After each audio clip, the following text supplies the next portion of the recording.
bonjour. J'ai le grand plaisir d'accueillir ici au studio de Financial Afrique Dounia Ben Mohamed, grande journaliste, panafricaniste, CEO de Africa News Agency, basée depuis très longtemps à Paris. Mais Dounia, nous venons d'apprendre que vous avez décidé de vous installer au Rwanda.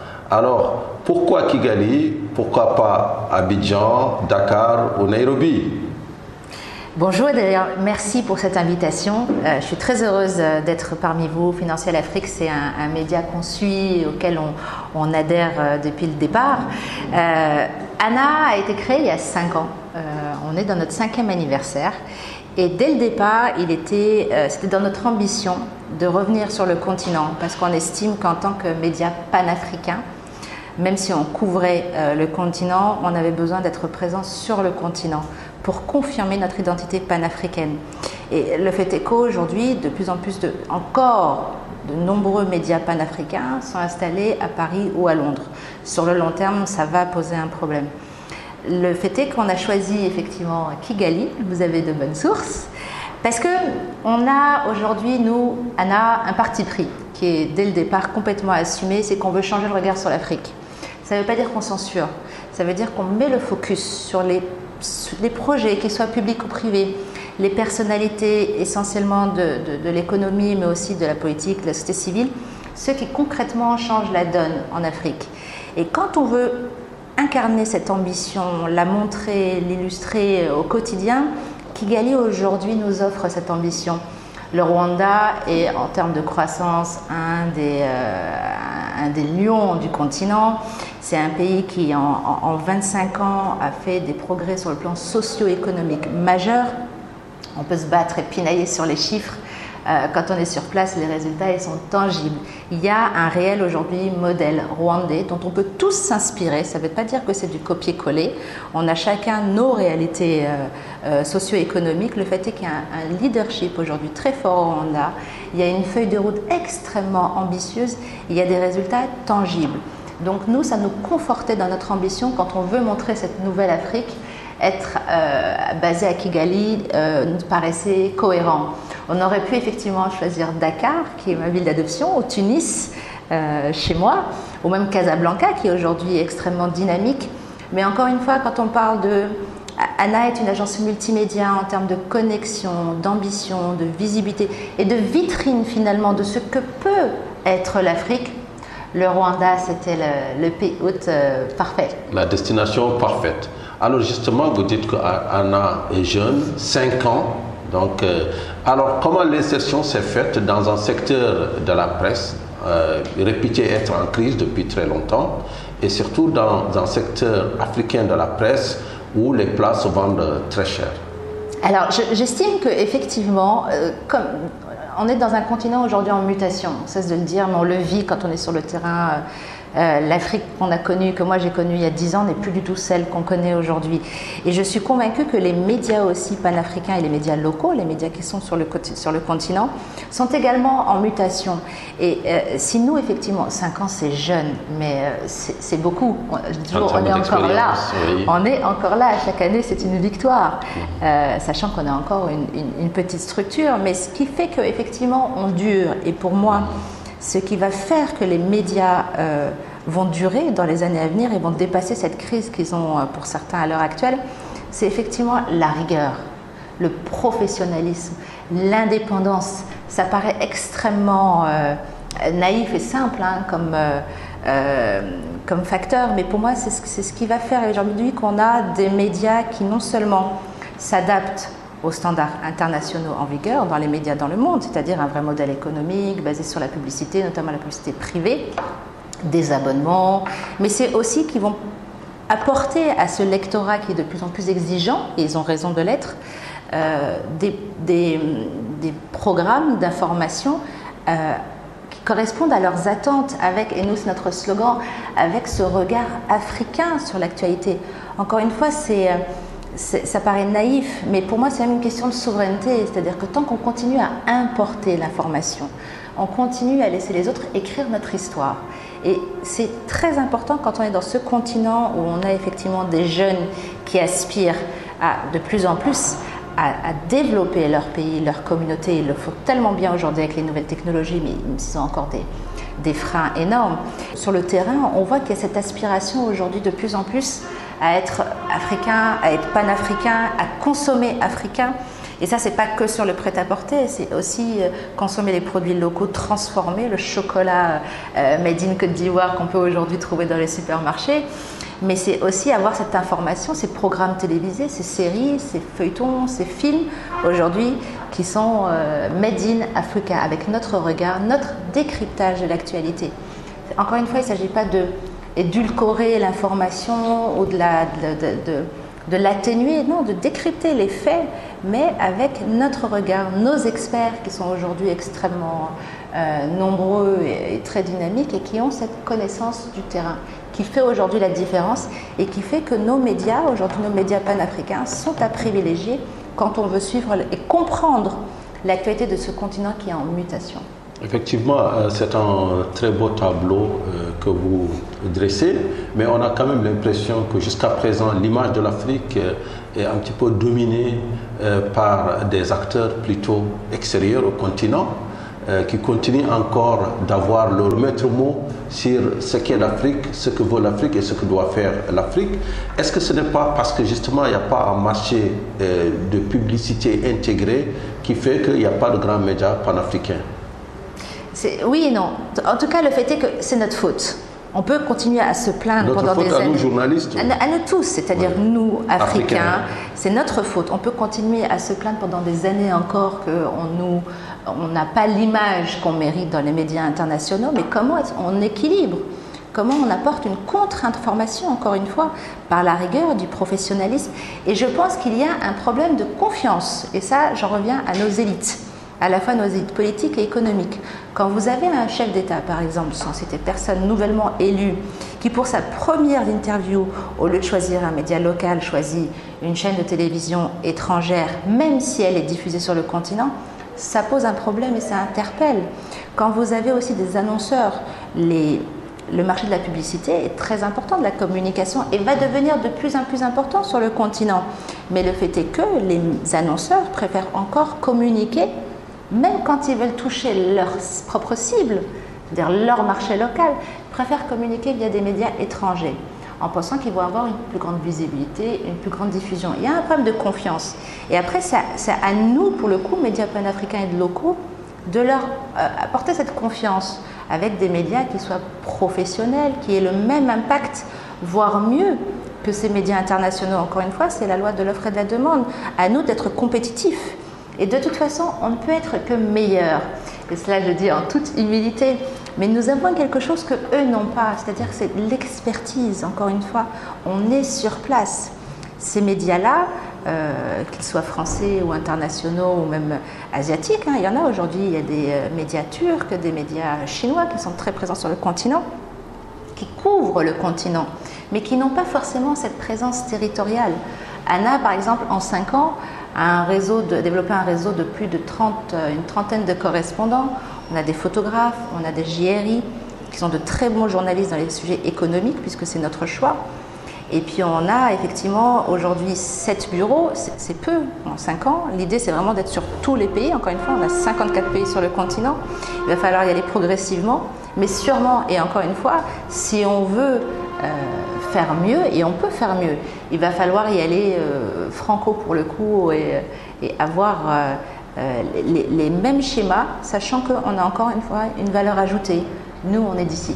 Je me rappelle d'un brillant article que vous avez écrit et que j'ai lu sur les réseaux sociaux et un peu partout, à savoir que l'image de l'Afrique se joue à Paris. Donc, pourquoi vous l'aviez écrit? Est-ce que ça veut dire que les principales agences de communication qui façonnent l'image de l'Afrique francophone sont toutes à Paris? Ça revient au même phénomène que j'évoquais à l'instant, c'est-à-dire qu'effectivement, c'est un problème au niveau de nos élites.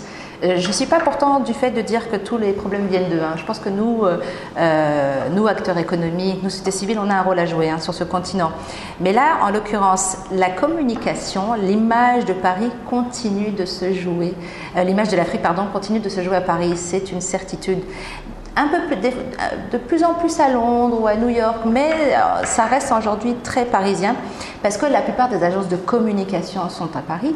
Et si elles continuent effectivement d'avoir ces marchés, c'est parce que nos leaders leur confient ces marchés.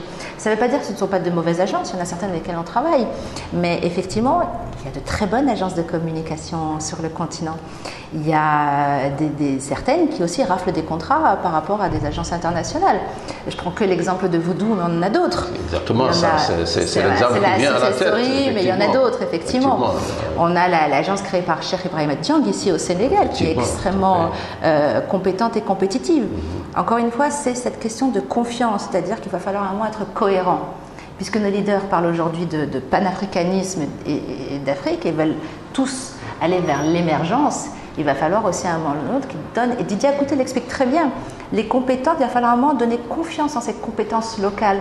On veut tous des champions aujourd'hui africains qui vont être les licornes de demain, mais comment est-ce qu'aujourd'hui on pas les privilégier, parce que l'idée c'est de faire jouer la carte de la compétitivité. À compétences égales, effectivement, faire confiance aux locaux. D'accord. Alors, Dounia, comment on dit bonjour en tunisien, en arabe tunisien?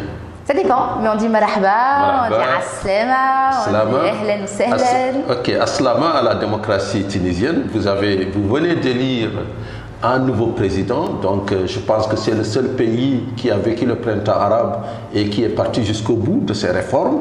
Alors, qu'est-ce que cela fait dans la géopolitique africaine et du monde arabe d'avoir un îlot démocratique? Pour le monde arabe et l'Afrique. La Tunisie et reste l'Ifriqiya, il faut le rappeler. C'est le nom originel de l'Afrique. C'est effectivement le nom qui a été attribué à la Tunisie et qui a donné son nom au continent. Merci, effectivement. On peut dire que j'ai un regard on est toujours plus critique vis-à-vis des pays qu'on connaît le mieux, en l'occurrence la Tunisie. Moi, mon analyse est très nuancée. Oui, effectivement, sur le plan de l'exercice démocratique, c'est une réussite, c'est une victoire et Dieu sait que c'est un combat de tous les jours. La démocratie tunisienne est encore jeune, c'est-à-dire que c'est 8 ans, c'est très peu à l'échelle de l'histoire d'un pays qui est, comme le reste des jeunes nations africaines, qui est encore jeune. L'indépendance, c'était hier, on a beau dire que ça fait un demi-siècle, non, c'est encore jeune à l'échelle de l'histoire. Ceci étant dit, le résultat ne peut que nous interpeller à plus d'un titre. Et la Tunisie est pleine de paradoxes. C'est incroyable ce que ce pays peut nous interpeller, nous ravir d'un côté et nous inquiéter de l'autre. C'est-à-dire que même à l'échelle mondiale, on est un des rares pays où les jeunes sont allés voter. Ils sont effectivement allés voter au municipal, et ça c'est des jeunes qui ont vécu la révolution, ils étaient dans la rue, et effectivement ils ont fait ce qu'on n'arrive pas souvent à faire en Afrique, ils ont transformé leur colère en une expression démocratique en votant. C'est une bonne chose. Après, je ne vais pas oser prétendre dire que les jeunes savent ou ne savent pas voter, ils ont fait leur choix. Mais le fait est que le nouveau président a été élu par près de 90% de jeunes.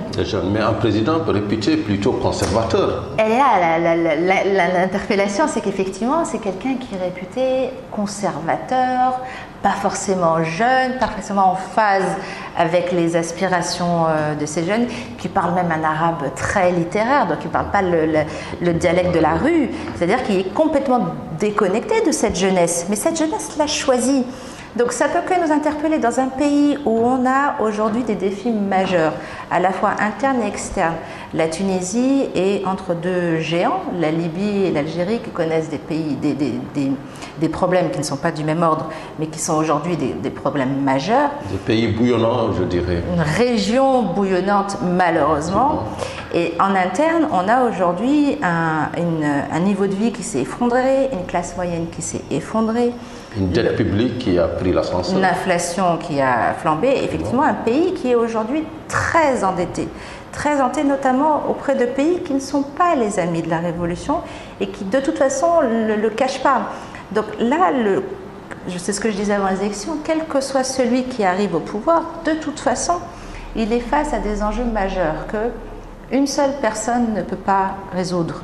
Et ça, c'est un problème chez nous, en Afrique. Exactement. Nous avons toujours le culte du Raïs, du chef suprême, de ce Messie qui va nous sauver. Le guide. Ce n'est pas possible. La Tunisie, à un moment, nous a prouvé qu'ils arrivaient Quand je dis il, c'est politique, secteur privé, société civile. Société civile qui est le ciment de la société tunisienne, comme au Sénégal d'ailleurs, qui fait qu'on n'a pas encore basculé. Il va falloir que là, très rapidement, ces trois acteurs majeurs de la société se réunissent à nouveau et répondent à ces défis. Des défis qui sont encore une fois majeurs, des défis socio-économiques. Exactement. Alors, est-ce que les défis de la Tunisie sont les défis de l'Afrique en général, puisque nous avons la majorité de la population qui est jeune, un taux de chômage extrêmement élevé, des taux de croissance élevés, mais une redistribution pratiquement inexistante. Quels sont les grands enjeux du XXIe siècle pour le continent africain, Dunia? Oui, la Tunisie aujourd'hui connaît les mêmes difficultés, à certaines différences, mais principalement c'est ça, cette question de... On se réjouit souvent, et notamment quand on est en France, on entend que la jeunesse de l'Afrique, c'est sa chance, c'est son potentiel. Oui, c'est une chance, certes, c'est aussi une bombe à retardement. Si on n'offre pas demain à ces jeunes qui sont de mieux en mieux formés, qui sont de plus en plus connectés, qui sont de plus en plus exigeants, et encore une fois, ils ont raison de l'être, si on ne leur offre pas un accès aujourd'hui à un marché du travail, à un travail décent, à un niveau de vie décent, avec tout l'écosystème nécessaire, c'est-à-dire ces infrastructures, l'accès à l'électricité, qu'on arrête de couper Internet, ça aujourd'hui c'est plus pensable, comme vous dites au XXIe siècle. Si on ne leur offre pas ce cadre-là, ils vont aller vers tous ces extrêmes qui ne font que leur lancer des appels du pied aujourd'hui.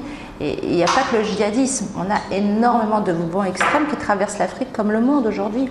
Et on le voit bien, hein, qu'on soit au Liban ou à Hong Kong ou en Algérie, la colère est la même et elle se manifeste de la même manière. La population aujourd'hui, et on a assez et ils veulent des réponses tout de suite.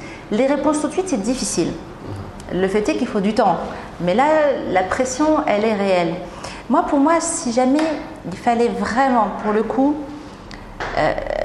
choisir un des défis majeurs en ce qui concerne l'Afrique, pour moi, c'est l'intégration régionale. C'est même mon leitmotiv, mon obsession. Il n'y a pas un ministre que j'interroge, quel que soit le sujet, où je ne vais pas lui poser cette question de l'intégration régionale.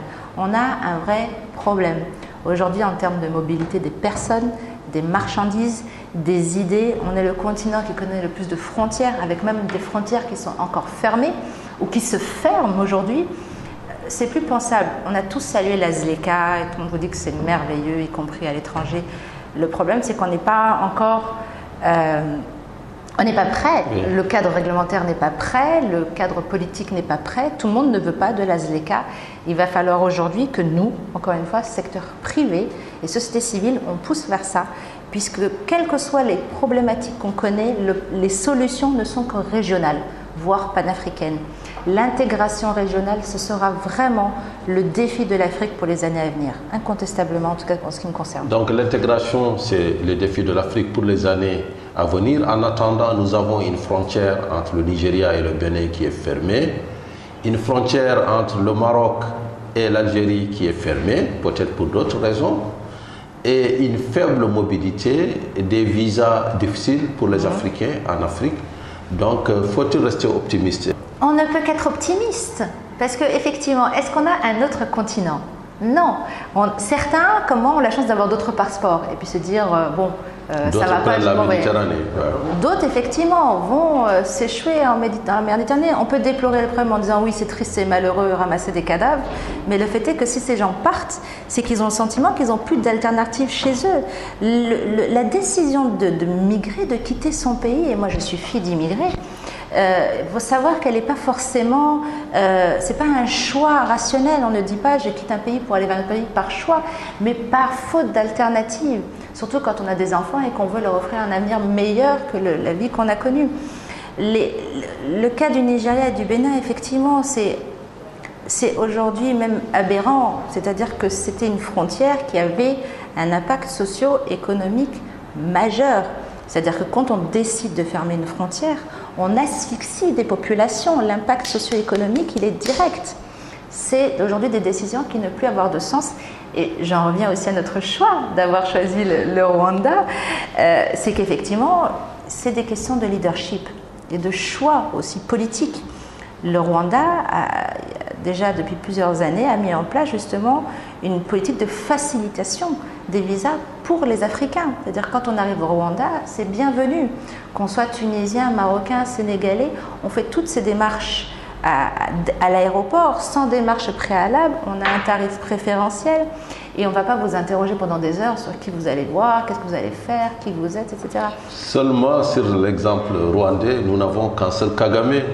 Non, on a aujourd'hui quand même, il faut le dire, le roi Mohamed VI nous a bousculés, nous a tous interpellés sur cette coopération sud-sud.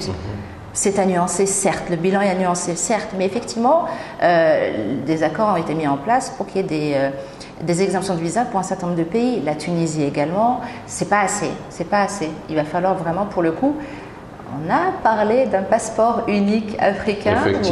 Effectivement, qui a été donné apparemment à 2 chefs d'État. Et tout, félicitations. Mais vous avez évoqué le cas du roi Mohamed VI du Maroc. Le Maroc est l'un des premiers investisseurs aussi en Afrique. Comment se fait-il que, juste à côté, l'Algérie, qui est voisine et rivale du Maroc, n'arrive pas à être aussi un grand investisseur quand on connaît ses potentialités économiques et ses immenses possibilités en matière d'exportation?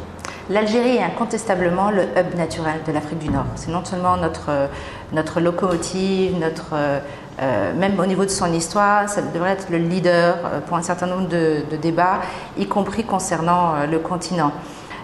L'histoire a fait, et j'espère que les événements récents vont changer la donne pour le coup, et l'histoire a fait que l'Algérie s'est repliée sur elle-même. Il ne faut pas oublier que aujourd'hui, on déplore tous la montée de l'extrémisme et du terrorisme islamiste. Les Algériens en ont été les premières victimes. Et nous-mêmes, Tunisiens, on a fermé notre frontière à l'époque, c'est-à-dire qu'on les a laissés dans leur marasme. L'Algérie était alors au bord du gouffre de la banqueroute. C'est-à-dire que l'Algérie... C'est la décennie noire des années 90. A vécu une décennie politiquement noire. Et ils ont mis plusieurs années à s'en sortir tout seuls. Il y a eu effectivement ensuite une redynamique économique, avec une économie qui n'est toujours pas assez diversifiée. Mais là, il y a un mouvement extrêmement intéressant et qu'il va falloir non seulement suivre, mais soutenir. Parce qu'encore une fois, on est dans un continent connecté, qu'on le veuille ou non. C'est-à-dire que ce n'est pas leur problème. Et pour moi, l'Algérie n'est pas la rivale du Maroc. La preuve, il n'y a jamais eu autant de mariages mixtes entre les Marocains et les Algériens. Ça, c'est de bon augure. On peut créer toutes les frontières qu'on veut. C'est de bon augure. C'est effectivement en tout cas, c'est 2 modèles vraiment proche. différents. C'est 2 modèles différents. Et peut-être ce qui explique le modèle marocain en termes d'exportation de services, de banques, repose sur des choix économiques et en leadership. Mais c'est ça, le Maroc aujourd'hui a un véritable modèle économique. L'Algérie a un véritable modèle social. Les deux peuvent se compléter. Et c'est ça, Dieu ne fait pas les choses au hasard. Nous avons des économies complémentaires. Il va falloir à un moment ou l'autre, pour le bien-être de nos populations, puisque c'est l'objectif de tout le monde, il va falloir ouvrir les frontières et vraiment dépasser des problèmes qui sont aujourd'hui pour moi révolus. Là, l'impératif, il est concret. La dynamique, on parle des banques marocaines, mais ce n'est pas que des banques. Aujourd'hui, c'est effectivement des grandes sociétés, mais c'est aussi des PME du Maroc sur le continent, est extrêmement intéressante et nous bouscule aussi dans le sens où on peut travailler ensemble. Certains ont un savoir-faire qui peut être mis à profit. Et on a chacun, ça paraît un peu naïf, hein, mais on a des choses à échanger, à se compléter. Il va falloir encore, comme disent les philosophes, refaire Afrique ensemble. Exactement, refaire l'Afrique ensemble. Et là, c'est la toute dernière question, vraiment. Un mot quand même sur le Sénégal, puisque nous sommes à Dakar. Un mot aussi sur la Côte d'Ivoire, parce que la rivalité ou la complémentarité maroco-algérienne me rappelle un petit peu la rivalité ou la complémentarité sénégalo-ivoirienne. Oui, mais là, c'est une compétitivité qui est saine. Moi, je trouve que la compétition entre le Sénégal et la Côte d'Ivoire est très intéressante parce qu'on voit que chacun, il y a quelque chose de même sympathique entre les deux. C'est une émulation. Oui, c'est une émulation. De toute façon, dans notre continent, aujourd'hui, on a besoin d'être compétitif, y compris entre nous, à condition de toujours rester complémentaires et de ne pas se concurrencer, de ne pas non plus se couper la route. Il faut qu'on avance ensemble. Mais cette compétition entre le Sénégal et la Côte d'Ivoire, elle est extrêmement saine. Elle crée effectivement une dynamique.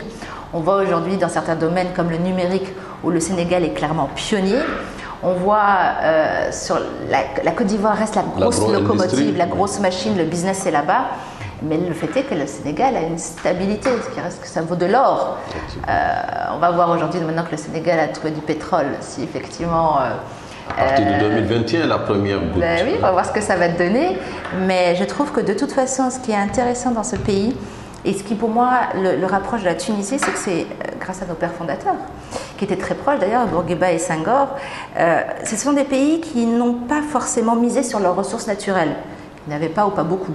En tout cas, la Tunisie a très peu de ressources. Et le Sénégal, jusqu'à présent, en avait très peu. Ce sont des pays où on a misé sur le capital humain. Et quand on parle aujourd'hui du Sénégal, ce qui est aujourd'hui la première attractivité de ce pays, c'est un certain nombre de compétences dans de nombreux domaines. Si aujourd'hui, en plus, comme on le voit sur les transports, les infrastructures, le Sénégal continue à aller vers cette voie, il peut aujourd'hui effectivement s'imposer comme un hub régional. En tout cas, nous, c'est la question qu'on pose et on suit ça avec beaucoup d'intérêt. Merci beaucoup Dounia Ben Mohamed pour ce tour d'horizon. Je rappelle que vous êtes CEO de ANA, l'agence ANA, African News Agency, qui vient de s'installer à Kigali, donc qui nous montre peut-être la voie à suivre. Merci chers auditeurs et à la prochaine. Merci.